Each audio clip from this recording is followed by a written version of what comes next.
Inflación en Colombia cierra en 5,10% en 2025. Sectores como arriendos, servicios públicos, alimentos y transporte los que más contribuyeron al costo de vida del último año. Porcentaje de nueva inflación en Colombia es menor a la del 2024. Dato es positivo, pero hay expectativa por la del 2026. Exclusivo Noticentro 1. Canciller Rosa Villavicencio revela cómo se dará el viaje del presidente Gustavo Petro a los Estados Unidos. Mandatario sigue incluido en la lista Clinton y no tiene visa. Otra llamada diplomática entre mandatarios. Noticentro 1 revela detalles de comunicación entre el presidente Gustavo Petro y el presidente de Brasil, Lula da Silva. Gobierno colombiano reconoce a Delcy Rodríguez como presidenta interina de Venezuela. La mandataria es invitada a la Casa de Nariño en Bogotá. Primeras medidas de la nueva presidenta de Venezuela. Liberan a un grupo de presos políticos, venezolanos y extranjeros considerados radicales. Millonaria subasta de mansión del narcotraficante Pablo Escobar. Así fue la negociación. Y en deportes, Colombia confirma participación en la serie Road to 26, junto a potencias del fútbol mundial. El beso de la mujer araña. Jennifer López regresa al cine con una nueva adaptación del clásico literario El beso de la mujer araña. Esto y más en las noticias del entretenimiento. El DANE reveló la cifra de inflación al cierre de 2025, una cifra clave para el ajuste de operaciones y servicios en el país. El Departamento Administrativo Nacional de Estadística DANE reveló que la inflación en Colombia cerró 2025 en 5,10%, levemente inferior a lo registrado durante el año 2024. Para la variación mensual de diciembre y en línea con las expectativas del mercado financiero, el índice de precios disminuyó de 0,46 al 0,27%. Los grupos de gasto que más contribuyeron a la inflación para el total del año fueron alojamiento y servicios, servicios públicos, alimentos y el transporte. Lo que mayor aportó de esos 5,10, 1,48 los colocó alojamiento, todo lo que tiene que ver con servicios. Esta división de gasto mide precisamente lo que pagamos en gas, electricidad, agua. Muy importante resaltar que está jalonado por lo que sucede con los arriendos. Tanto el arriendo imputado como efectivo fueron precisamente los que estuvieron jalonando este crecimiento. Le siguieron alimentos y bebidas no alcohólicas, tuvo un aporte de 0,95, casi un punto porcentual de esos 5,10. Por ciudades, Bucaramanga y Pereira registraron las cifras de mayor inflación en el país. Frente a la variación anual, los grupos que registraron mayor inflación fueron restaurantes y hoteles con el 7,91%, seguido de educación con el 7,36% y la salud con el 7,20%. Le siguen bebidas con el 6,37%, transporte con el 5,35% y los alimentos con el 5,07%. Luego de conocerse el nuevo dato de la inflación, sectores de la economía reaccionaron a esa cifra que impactará a bienes y servicios, entre esos el incremento de los arriendos. Tras el dato revelado por el DANE que ubicó la inflación en Colombia en el 5,10%, diferentes sectores económicos se pronunciaron al señalar que la reducción no fue tan rápida como se esperaba. Este indicador además se convierte en la base para varios ajustes en 2026, entre ellos el aumento de arriendo, los servicios públicos, los peajes y otros cobros atados a la inflación. De aquí destacamos que si bien Colombia progresó hacia un menor nivel de inflación, lo hizo a una menor velocidad a la que habíamos visto en años anteriores. Y esto en general se atribuye al hecho de que permanecimos con inflaciones de servicio altas durante todo 2025. Uno de los sectores más impactados es el del arriendo. Una persona que paga actualmente 1.800.000 pesos verá un incremento de 91.800 pesos. Es decir que al final del ejercicio va a quedar cancelando un canon de 891.800 pesos. A esto se suma la preocupación de que la inflación pueda volver a presionarse este año tras el decreto de emergencia económica. Full Cárdenas. La inflación está desbordada y lleva mucho tiempo por encima del 5%. La inflación debería estar por debajo del 3%. Un gobierno bien manejado la tendría ya. Y además viene lo peor. Con tanto anuncio, tanto decreto, aumento del salario mínimo, este año 2026 va a ser un año de aún mayores incrementos de precios. Si bien la cifra muestra una desaceleración frente a años anteriores, expertos advierten que el impacto seguirá sintiéndose en el bolsillo, especialmente en los gastos fijos, por lo que recomiendan planear y ajustar las finanzas personales. En exclusiva, Noticentro 1 habló con la canciller Rosa Villavicencio sobre el que será el encuentro entre el presidente Gustavo Petro y su homólogo estadounidense, el presidente Donald Trump. ¿Cómo viajará el mandatario colombiano sin visa e incluido en la lista Clinton? De esto y más nos habla esta entrevista de Noticentro 1. En entrevista exclusiva con Noticentro 1, la canciller Rosa Villavicencio confirmó que el presidente Gustavo Petro solicitará a su homólogo estadounidense Donald Trump reconsiderar la desertificación de Colombia en la lucha contra las drogas en una reunión que se prevé en la Casa Blanca y cuya fecha aún está en definición. Buscamos también las mediaciones a nivel internacional que también se comprometieron a ayudarnos y que así lo hicieron, produciéndose finalmente ayer esta llamada que nos trae tranquilidad al país, que nos establece un nuevo estadio en las relaciones que nunca han cesado, pero que la idea es mejorarlas y establecer pues ya un diálogo directo entre los dos presidentes. Villavicencio detalló que en la conversación sostenida entre ambos mandatarios se abordaron las condiciones para mantener abierto el diálogo bilateral, el intercambio de explicaciones sobre la política antidrogas y los temas de seguridad en la frontera. Aseguró que Colombia y Estados Unidos revisan el calendario para concretar una reunión presidencial con el objetivo de construir una agenda común y coordinar los detalles diplomáticos con la Cancillería y el Departamento de Estado. Primero es que hoy estamos mandando pues una nota pidiendo la reunión y la entrevista con el secretario de Estado Marco Rubio. Esa gestión la realiza la embajada en Estados Unidos, hará el seguimiento y cuando se produzca la fecha pues nosotros la confirmaremos, iremos para allí y acordaremos con ellos una agenda para tratar y para seguir desescalando eso. Nosotros pues tenemos diferentes instrumentos en todas nuestras instituciones. La canciller también aclaró que no es necesario que el presidente Petro cuente con visa para visitar a Washington, dado que él lo haría en condición de jefe de Estado en una visita oficial. De concretarse el encuentro, marcaría un nuevo capítulo en el diálogo político entre Bogotá y Washington, con énfasis en cooperación, seguridad y narcotráfico. El presidente Gustavo Petro reveló la cronología de la llamada con su homólogo Donald Trump y explicó que esta fue resultado de un trabajo diplomático previo con Washington. El presidente Gustavo Petro reveló la cronología de la llamada telefónica que sostuvo con Donald Trump. Aseguró que el contacto no fue espontáneo ni producto de una crisis inmediata, sino el resultado de un trabajo diplomático previo adelantado desde Washington. Según explicó el mandatario, el proceso fue liderado por el embajador de Colombia en Estados Unidos, Daniel García Peña, quien sostuvo conversaciones con congresistas republicanos y demócratas. En ese escenario, el senador republicano Rand Paul decidió facilitar un canal de comunicación y habló directamente con Trump para proponer la llamada, que fue aceptada. El presidente Donald Trump contestó con amabilidad y después expresó por escrito y yo en la plaza pública. La Embajada de Estados Unidos en Colombia coordinó los aspectos técnicos del contacto y dispuso un teléfono especial en la oficina presidencial. La conversación se extendió por 55 minutos y, de acuerdo con Petro, le permitió exponer ampliamente sus posiciones sobre la política antidrogas, la situación de Venezuela y la necesidad de reducir la tensión entre América Latina y Estados Unidos. Petro reconoció que existen profundas diferencias con Trump, pero insistió en que el diálogo es preferible a la confrontación. Después de la comunicación telefónica entre el presidente Donald Trump y el presidente colombiano Gustavo Petro, algunos expresidentes de nuestro país cuestionaron el discurso que ha venido manejando el mandatario de los colombianos.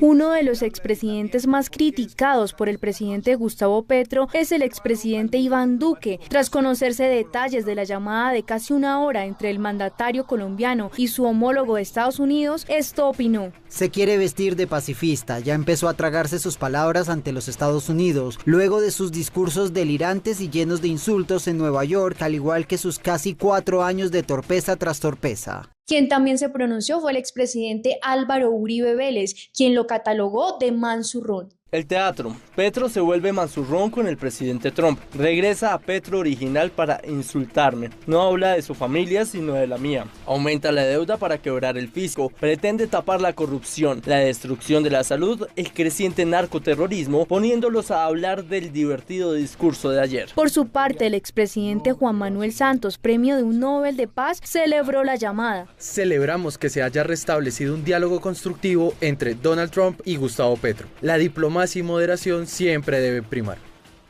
Distintos sectores de la política valoraron la comunicación del presidente Petro con Trump y lo recibieron como un mensaje de moderación y descongelamiento de las relaciones con Estados Unidos.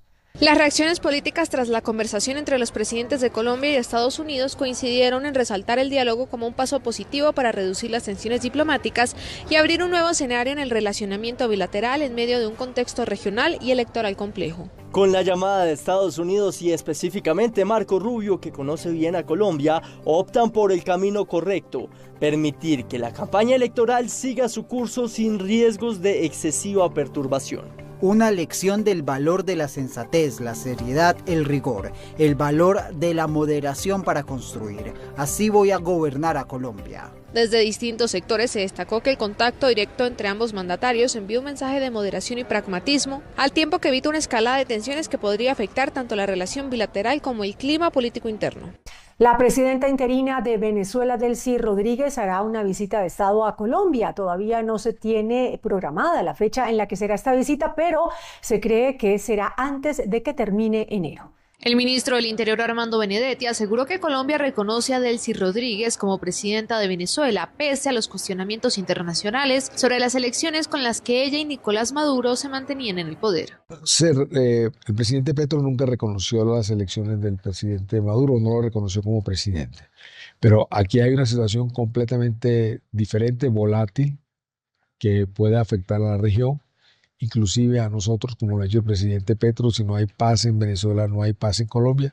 Luego la forma de incidir es mediando, pues toca hacerlo y esa es la forma de hacerlo. No es base a reconocer o no reconocer, es mediar por una solución pacífica. La postura del gobierno quedó ratificada en un comunicado oficial del Departamento Administrativo de la Presidencia, en el que se confirmó que el presidente Gustavo Petro sostendrá una reunión con Delcy Rodríguez en la Casa de Nariño en el marco de una visita oficial. Venezuela. El mandatario colombiano se reunirá con la presidenta de la República Bolivariana de Venezuela, Delcy Rodríguez, en el marco de una visita oficial en la Casa de Nariño, con el propósito de avanzar en la construcción de la paz y la reconciliación del vecino país. El anuncio se dio el mismo día en que el gobierno informó sobre la llamada telefónica entre el presidente Petro y el mandatario de los Estados Unidos, en la que se acordó restablecer los canales directos de comunicación entre ambos países y avanzar en una agenda diplomática conjunta. También hoy se conoció que el presidente Gustavo Petro sostuvo una llamada telefónica con su homólogo de Brasil, Luis Inácio Lula da Silva. Los presidentes de Brasil y Colombia, Luis Inácio Lula da Silva y Gustavo Petro, celebraron la liberación de un número importante de personas detenidas en Venezuela, anunciada por el gobierno venezolano. El pronunciamiento se dio tras una conversación telefónica entre ambos mandatarios, en la que destacaron el gesto como un paso necesario para aliviar la crisis política y humanitaria que atraviesa el país vecino. Durante el diálogo, Lula y Petro expresaron su preocupación por el uso de la fuerza y las tensiones recientes. Subrayaron que cualquier salida a la crisis debe darse por vías pacíficas mediante el diálogo y el respeto al derecho internacional. Ambos coincidieron en rechazar intervenciones extranjeras y la necesidad de privilegiar soluciones políticas que garanticen la estabilidad regional. La liberación fue anunciada por el jefe del Parlamento venezolano, Jorge Rodríguez, aunque no se han precisado las cifras ni las condiciones de las excarcelaciones. Lula y Petro insistieron en mantener la cooperación regional para acompañar el proceso y reiteraron que la paz de Venezuela es clave para la seguridad y bienestar de toda América Latina. La Procuraduría abrió investigación contra César Pachón. Él es el presidente de la Agencia de Desarrollo Rural y la investigación se abrió por su falta de avances en un megaproyecto clave para el departamento de La Guajira.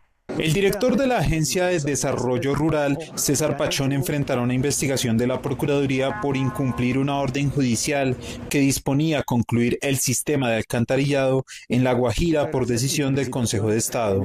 Ordenando concluir el proyecto que permitiría abastecer los acuerdos de los municipios de San Juan del Cesar, Distracción, Fonseca, Barrancas, Atonuevo, Albania, Maicao, Manaure y Uribia, además de los sistemas de riego en los distritos de Ranchería y San Juan del Cesar, situación que a la fecha no se ha cumplido. Pachón no habría realizado las gestiones necesarias para realizar el proyecto pese a la orden judicial. Daría solución a estos problemas de más de 15 años. Sin embargo, la entidad, al parecer, ha hecho caso omiso al cumplimiento de la acción popular sin gestionar los trámites administrativos pertinentes. El Ministerio Público iniciará con la recolección de pruebas contra el funcionario. El gobierno nuevo de Venezuela dio la orden hoy de liberar a un grupo de presos políticos nacionales y extranjeros. Giovanni, televidentes, feliz noche. Así es, pues les comento que la jornada de hoy estuvo marcada por un lado por el gobierno venezolano, que anunció la liberación de un grupo de presos políticos y extranjeros, calificado este gesto como uno de paso unilateral. Entre los excarcelados de alto perfil, catalogados como los más radicales, se encuentran figuras como Enrique Márquez, Jesús Armas, Rafael Tudares, Rocío San Miguel, Juan Pablo Guanipa y Javier Tarazona. Pues la liberación de estos líderes, sumada a la de 5 ciudadanos españoles, es un movimiento claro de distensión diplomática. Ahora la bola de rueda es que de los 900 presos políticos van a liberarse al menos 400 desde hoy hasta el próximo fin de semana. Un gesto unilateral para afianzar nuestra decisión inquebrantable de consolidar la paz de la República. El gobierno bolivariano, junto a las instituciones del Estado, ha decidido la puesta en libertad de un número importante de personas venezolanas y extranjeras. Este movimiento en Caracas se produce justo cuando el escenario político en Washington se agita por un choque constitucional, pues el Senado de los Estados Unidos avanzó una resolución que busca impedir que el presidente Donald Trump emprenda futuras acciones militares en Venezuela sin la aprobación explícita del Congreso. La Sociedad de Activos Especiales subastó la finca La Manuela, que era propiedad del capo Pablo Escobar y que está ubicada en Guatapé, Antioquia. Así se ve desde el aire la imponente finca La Manuela, una isla privada en medio del embalse de Guatapé, Antioquia, donde el lujo extremo hoy convive con el abandono. A poco más de 1 hora y media de Medellín, este terreno aislado parece una cicatriz verde sobre el agua, silenciosa, devorada por la maleza, testigo de una época en la que el poder se medía en excesos. La Manuela tiene cerca de 7.826 metros cuadrados, una extensión equivalente a más de un campo de fútbol profesional completo. Aquí hubo helipuerto, muelles privados, casa para invitados y jardines diseñados para deslumbrar. Todo pensado para el aislamiento, el control y la ostentación de Pablo Escobar, jefe del extinto cartel de Medellín. En estas instalaciones, hoy convertidas en ruinas, se cruzaron la vida familiar del capo y las decisiones que marcaron una de las épocas más violentas del país. Este lugar también fue blanco del ataque de los Pepes, cuando la guerra contra Escobar ya no tenía reglas y la finca fue bombardeada, sellando el principio del fin de su imperio. Hoy la historia da un giro. La Sociedad de Activos Especiales subastó La Manuela por 7.700 millones de pesos al tratarse de un bien adquirido con dineros ilícitos. Esta es otra de las formas en que la Sociedad de Activos Especiales está realizando la transformación de este tipo de bienes que en un momento dado fueron perjudiciales para la comunidad. Hoy van a ser parte del fisco estos dineros que van a colaborar para apoyar a las víctimas. La Manuela ya no esconde helicópteros ni hombres armados, hoy esconde memoria y en sus muros desgastados el país sigue viéndose al espejo de su propia historia. Escuchen esta cifra, en el Departamento del Atlántico fueron cerradas el año pasado 83 IPS y se han interpuesto en la Fiscalía 41 denuncias sobre instituciones inexistentes o fantasma. Durante acciones de inspección, vigilancia y control en el Departamento del Atlántico, se detectaron 41 instituciones prestadoras de salud inexistentes o fantasmas que fueron denunciadas ante la Fiscalía por parte de la Gobernación. De acuerdo con el informe entregado por la Secretaría de Salud del Departamento del Atlántico, las sanciones interpuestas superan los 400 millones de pesos. Realizando así más de 600 visitas de inspección, vigilancia y control que terminaron en la imposición de medidas preventivas a más de 100 prestadores y el cierre definitivo a 83 prestadores de servicios de salud. Los incumplimientos de las IPS se reflejaron en la inadecuada prestación de servicios, entre ellos talento humano, infraestructura, dotación y procesos prioritarios. En total se impusieron 459 medidas preventivas por incumplimiento.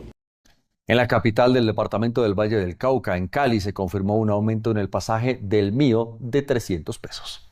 Desde este sábado el pasaje para todos los usuarios del sistema de transporte de Cali será de 3.500 pesos, un aumento de 300 pesos en la tarifa. Según Metro Cali, la decisión se tomó después de un análisis técnico y financiero. Que la tarifa del Mío será una, si no la más baja de todos los sistemas de transporte masivo del país. Es importante recordar que el estudio técnico que realiza Metro Cali se consideran dos principios económicos, la costeabilidad y por otro lado la sostenibilidad. Aunque reconocen mejoras, los usuarios pidieron que el servicio sea más óptimo para todos. Tanto alimentadores como los padrones pudiesen tener más cubrimiento. Sería bueno que pasara un poquito más frecuente porque hay veces es demoradito, pero bueno, allí vamos. El precio del pasaje en el transporte colectivo tradicional también quedará en 3.500 pesos desde este 10 de enero. La comunidad de Rosas en el Cauca se encuentra preocupada porque el Cuerpo de Bomberos del municipio anunció que no tiene recursos para operar en este 2026. De brazos cruzados, para atender estas emergencias como la de ayer, se encuentra el Cuerpo de Bomberos de Rosas, Cauca, ante la falta de recursos económicos para la vigencia 2026. No hemos podido operar, no hemos podido atender emergencias porque no hay los recursos eficientes, suficientes para la adecuación de las instalaciones y tampoco la adecuación de un servicio de guardia permanente para toda la atención de las emergencias que suscitan siempre sobre nuestro municipio. A pesar de haberse comprometido las administraciones pasadas y la actual en los recaudos de la sobretasa bomberil, estos dineros no llegan al organismo de socorro. Se quedó en un acuerdo oral con el señor alcalde de que iban cada 4 meses a entregar recursos y no fue posible, no se entregaron. Hacemos este llamado a la alcaldía municipal para que apropien los recursos, se firme el contrato anual de servicio esencial de bomberos y que se puedan desarrollar las actividades preventivas. Mientras tanto, la población está desprotegida ante cualquier eventualidad que se pueda presentar, máxime que es un territorio de alto riesgo por los fenómenos naturales que en varias ocasiones ha cobrado vidas humanas. Un comienzo de año sangriento para el departamento de Norte de Santander. 3 jóvenes fueron asesinados en lo que constituye la primera masacre de 2026 para la zona metropolitana de Cúcuta. Bastaron apenas 6 días para que el terror se instalara en Cúcuta. La ciudadela Juana Atalaya se convirtió en el escenario de la primera masacre del año, una tragedia que apagó la vida de 3 amigos cuya pasión por las motocicletas los unió hasta el último aliento. Michael Steven Lobo, Cristian Alejandro Jaimes y Ángelo Leonardo Pinzón, todos menores de 23 años, compartían tardes de adrenalina y risas en la trocha Cormoranes. Lo que para ellos era un punto de encuentro habitual para carreras clandestinas y piques, el pasado martes 6 de enero a las 5:30 de la tarde se transformó en una emboscada mortal. 2 sujetos a bordo de una motocicleta Suzuki GN negra interrumpieron en el lugar y sin medir palabra desataron casi una decena de disparos retumbando en la zona. 2 de los jóvenes cayeron instantáneamente junto a sus motos. El tercero intentó escapar desesperadamente, pero fue alcanzado por las balas metros más adelante. En la escena quedaron 4 motocicletas como muchos testigos de un grupo más numeroso que logró huir del fuego cruzado. La Policía Nacional ha designado un grupo especial de investigación tras el homicidio de 3 hombres en la Comuna 7 de la ciudad de Cúcuta. Las víctimas fueron abordadas sorpresivamente por hombres en motocicleta en el sector conocido Trocha Cormorales. Pese al despliegue de un plan candado por parte de las autoridades, los asesinos lograron escapar con rumbo desconocido. Cúcuta inicia el 2026 con una cifra dolorosa. En Noticentro 1, esta es una noticia de última hora. Reaparece alias Iván Mordisco, máximo cabecilla de las disidencias FARC. El guerrillero propone una alianza criminal con el Ejército de Liberación Nacional ELN y la Segunda Marquetalia contra Estados Unidos. Camaradas del Ejército de Liberación Nacional, de la Segunda Marquetalia, del Ejército Popular de Liberación y de la Coordinadora Nacional Ejército Bolivariano, ante ustedes dejamos esta propuesta. No somos fuerzas dispersas, somos herederos de una misma causa. Estas palabras de alias Iván Mordisco, máximo cabecilla de las disidencias de las FARC, se da en medio de una tensión política entre países como Venezuela, Estados Unidos y Colombia. En Antioquia, combates entre las disidencias de las FARC y el ejército dejaron como saldo un guerrillero muerto. El combate se reportó en zona rural del municipio de Anorí, nordeste antioqueño. Tropas del ejército se enfrentaron con presuntos integrantes del Frente 36 de las disidencias de las FARC.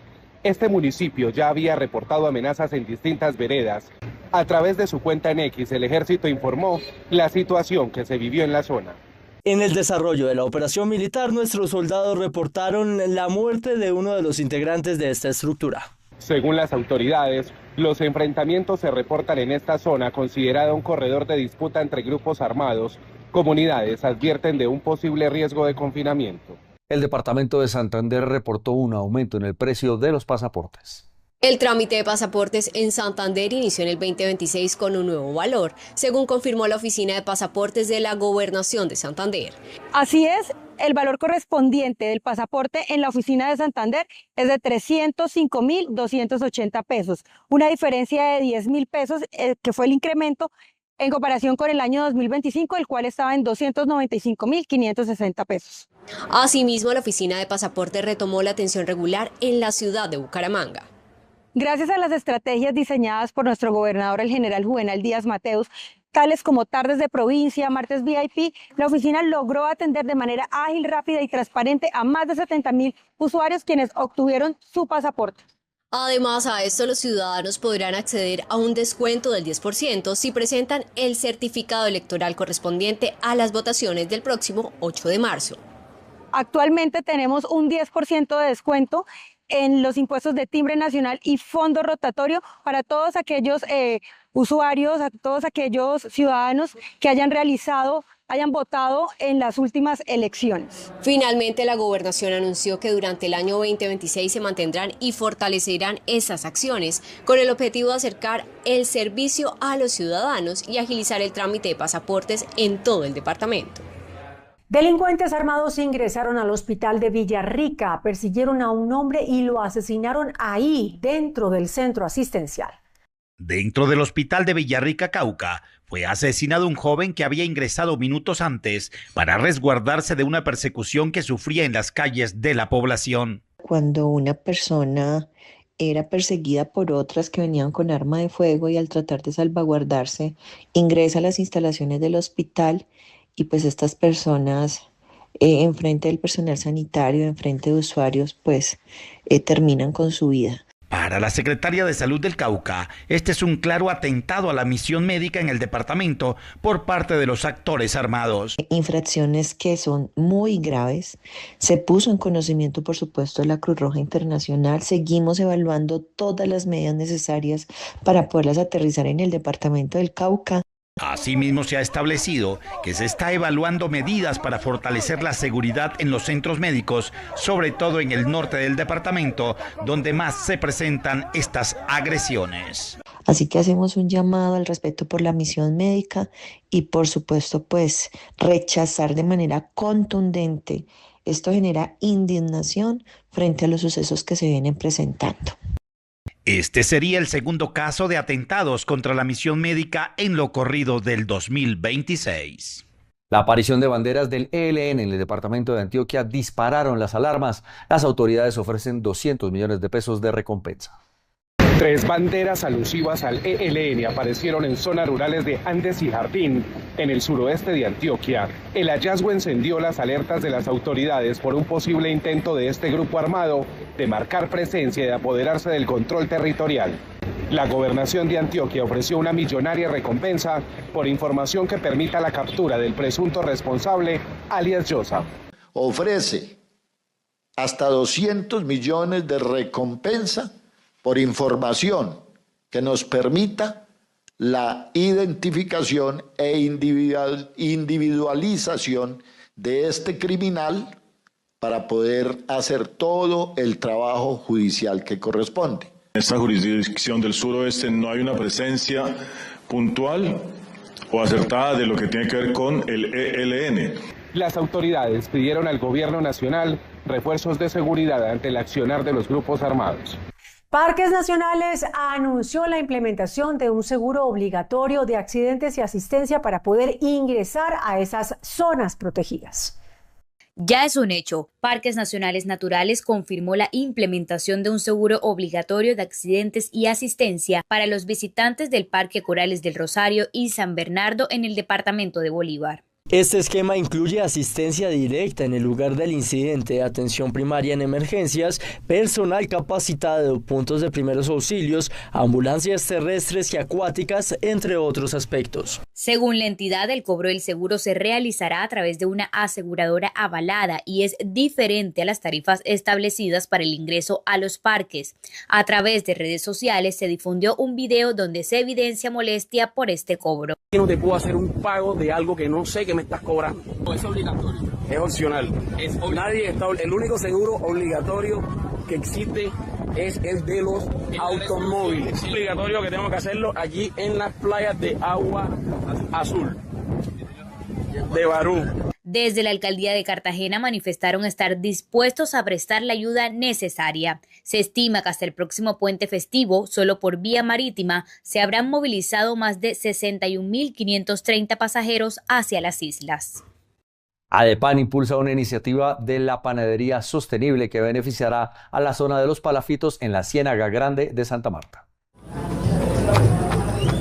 Cerca de 392.000 niños sufren de desnutrición crónica en el país, una condición que afecta su crecimiento, su desarrollo y también su futuro. Es por esto que en un rincón olvidado de la Ciénaga Grande, donde la pobreza y la exclusión social son una realidad diaria, un proyecto innovador ha comenzado a transformar la vida de más de 1.000 personas que habitan en las 170 casas de este palafito ubicado en Santa Marta. Se trata de un proyecto de panadería sostenible.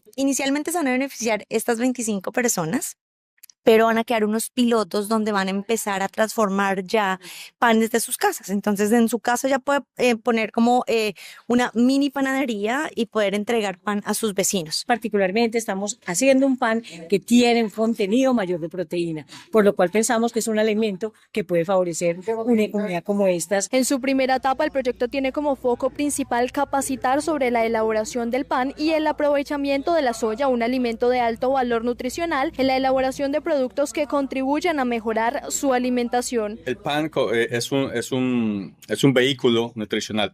Entonces, si podemos agregar un valor nutricional alto con un costo relativamente bajo, creo que es una apuesta ganar-ganar para todas las partes y creemos que puede ayudar al desarrollo nutrimental de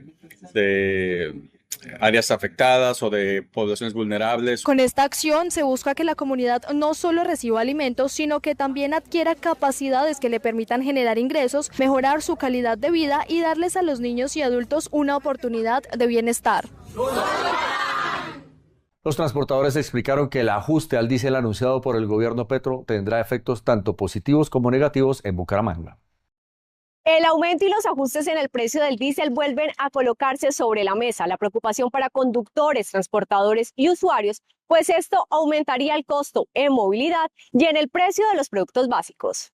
Bueno, las implicaciones de estas nuevas reglas de juego en torno al precio del diésel tiene, digamos, un propósito en términos fiscales y es la ineficiencia, que es lo que argumenta el gobierno en términos de este subsidio. Pero puede tener implicaciones también en el caso del departamento, y gran parte de sus actividades económicas, comerciales, dependen o recaen, por ejemplo, en ese transporte privado que puede servir también o que sirve muchas veces esa dinámica económica y no solamente el servicio público. Conductores, transportadores y usuarios sentirán el impacto de ese aumento en los costos de movilidad en Bucaramanga y su área metropolitana. Nos tiene pensando porque los gastos operativos se han subido significativamente. Espero que el gobierno nacional no vaya a tomar medidas de alzar el combustible ni quitar el subsidio para el combustible, ya que nos afectaría la operación y ya entraríamos en una crisis económica que nos afectaría tanto para el bolsillo como para nosotros como empresarios. El ajuste plantea un nuevo reto para la economía local al presionar los costos logísticos y el bolsillo de los ciudadanos de la capital santandereana. Desde Bucaramanga, Santander, Yuraima Rivera informó para Noticentro 1. La Federación Nacional de Cafeteros reportó una reducción en la producción del grano del 2% en 2025. La producción cafetera cerró el 2025 en números rojos con un saldo de 13.600.000 sacos, lo que representó una caída anual del 2%. Parte de la reducción se dio por el último mes, ya que solo en diciembre la producción bajó a 1.700.000 sacos, un 31% menos. De acuerdo con la Federación Nacional de Cafeteros, estas cifras confirman el impacto por las intensas y prolongadas lluvias del primer semestre de 2025 que afectaron floraciones y el desarrollo del grano en el parque cafetero del país. Por lo tanto, las exportaciones presentaron números positivos y para los 12 meses las ventas externas subieron el 7%, llegando a los 13.127.000 sacos. Finalmente, los inventarios cerraron diciembre en 1.192.000 sacos, con un incremento de 115.000 sacos frente al mes anterior, reflejando ajustes normales en los flujos de oferta y demanda. El Ministerio de Comercio anunció nuevas estrategias de promoción del turismo en Colombia, unas estrategias cuyos programas deben cumplir objetivos de responsabilidad y sostenibilidad. De esta manera, el Ministerio de Comercio seguirá impulsando la actividad turística con el desarrollo de los territorios. Este sector es estratégico para el desarrollo económico, social y territorial del país y una prioridad para generar empleo, fortalecer las economías locales y promover la inclusión productiva en las regiones. Por ello, se promueven prácticas de responsabilidad sostenible en la actividad turística que garantice una operación regular de servicios, conectividad activa y una oferta disponible.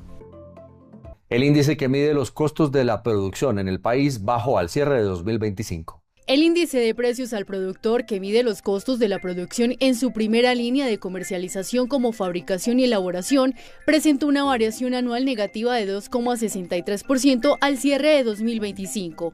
De acuerdo con la entidad, la disminución se presentó por la fuerte caída en el sector de explotación de minas y canteras, con 19,91%, en parte por su menor actividad en lo corrido del año. Agricultura, ganadería y pesca e industrias manufactureras también presentaron cifras negativas de 1,69% y 2,63% respectivamente. En esta parte se presentó una disminución en línea con la corrección que mostró la inflación en algunos meses del año.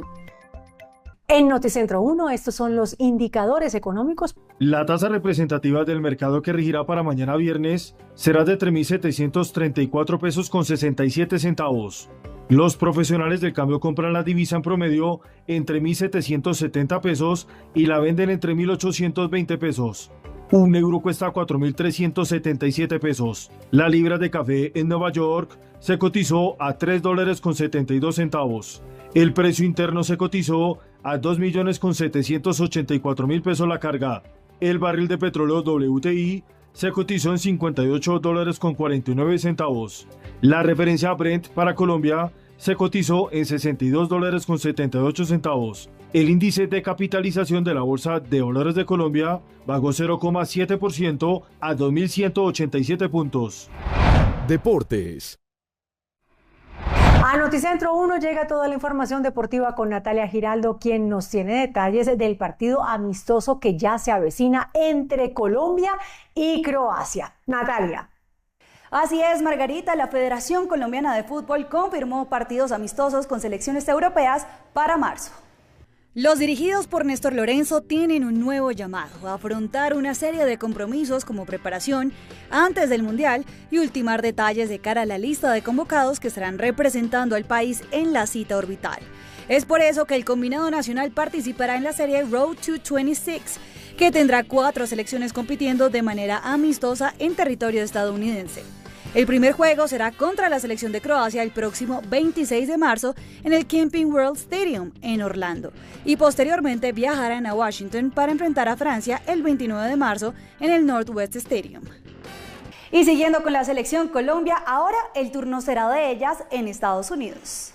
La selección Colombia femenina ya piensa en 2026 y confirmó su asistencia a la She Believes Cup, que es un torneo amistoso que se disputa en Estados Unidos y tiene selecciones de alto nivel internacional para participar. El combinado nacional se enfrentará a potencias del balompié femenino, comenzando con las anfitrionas y 4 veces campeonas del mundo, Estados Unidos. También se enfrentará contra Canadá y volverá a verse las caras con una selección sudamericana que es Argentina. El torneo se realizará en 3 ciudades: Tennessee, Ohio y Arizona, en donde Colombia tendrá acción el 1 de marzo contra Canadá, el 4 del mismo mes contra Argentina y finalizará el 7 contra el combinado de las Barras y las Estrellas. Y en otras noticias deportivas, habrá modificaciones técnicas para la Fórmula 1 desde 2026. Literalmente ya están calentando los motores de cara a la nueva temporada de Fórmula 1 este año. Los aficionados del deporte a motor deberán conocer las nuevas regulaciones que implementó la FIA para este 2026. ¿De qué se trata? Ahora los monoplazas tendrán 30 kilos menos, 20 centímetros más cortos y 10 centímetros más angostos, lo que genera que sean más livianos, ágiles y fáciles de maniobrar en la pista, con el objetivo de mejorar los adelantamientos y el espectáculo en carrera. En el tema de combustible, ahora será 100% sostenible. Los equipos deberán correr con combustible creado a partir de dióxido de carbono capturado, lo que reduce el impacto ambiental. Otro punto para evaluar es el cambio de motor. Ahora serán híbridos, es decir, tendrán un 50% de potencia proveniente de un motor de combustión y el otro 50% vendrá de energía eléctrica, eliminando definitivamente el tradicional MGUH y apostando por una mayor eficiencia energética. Uno de los cambios más llamativos será el fin del DRS tal como lo conocemos. En su lugar, los autos contarán con aerodinámica activa, con alerones delanteros y traseros que se adaptan según la recta o la curva, permitiendo menor resistencia al aire o mayor carga aerodinámica. A esto se suma un nuevo sistema de adelantamiento basado en un uso estratégico de energía eléctrica extra, que los pilotos podrán activar cuando estén cerca de su rival, cambiando por completo la manera de atacar y defender posiciones en pista. Con estos ajustes técnicos, la Fórmula 1 afronta una transformación histórica en aras de proporcionar carreras más dinámicas, sostenibles y estratégicas para este año. Y hasta aquí los deportes en Noticentro 1. Por eso le damos la bienvenida al tranvía de Bogotá. Este fin de semana, Bogotá revive su historia a bordo del tradicional tranvía, que se suma a la celebración de la fiesta de los Reyes Magos con un recorrido cultural lleno de mitos, leyendas y teatro en vivo. ¿Qué? Bueno, háganlo, pues ya. Durante una hora, los asistentes viajarán en una réplica de los tranvías de la época, mientras recorren algunos de los lugares más emblemáticos de la Candelaria, incluyendo el tradicional barrio Egipto. Es como un recorrido cultural y turístico. Creo que lo más importante es que mezcla las dos cosas y quiere mostrar no solo la historia del centro histórico, sino rememorarla un poco. Desde lo cultural, lo teatral, el clown también es muy divertido, muy familiar. El trayecto estará acompañado por actuaciones teatrales con personajes icónicos y cómicos de la historia capitalina, como La Pola, La Loca Margarita, Rafael Pombo y el recordado Bobo del Tranvía, quienes narran historias y leyendas inspiradas en los Reyes Magos. Es un recorrido de una hora por todo el centro histórico, generalmente la parte alta de la Candelaria. Vamos hacia pasamos por el Chorro de Quevedo, el Museo Casa Quinta de Bolívar, ahí estamos unos 10 minutos en los jardines contando sobre la historia del lugar, Taquilla de Monserrate, los cerros súper importantes para la Candelaria. Con horarios especiales por las festividades, este recorrido se convierte en una experiencia cultural que une memoria, tradición y celebración en el corazón histórico de la ciudad. Si yo gano, Si te gana, yo me voy en el tranvía. te llevan el tranvía.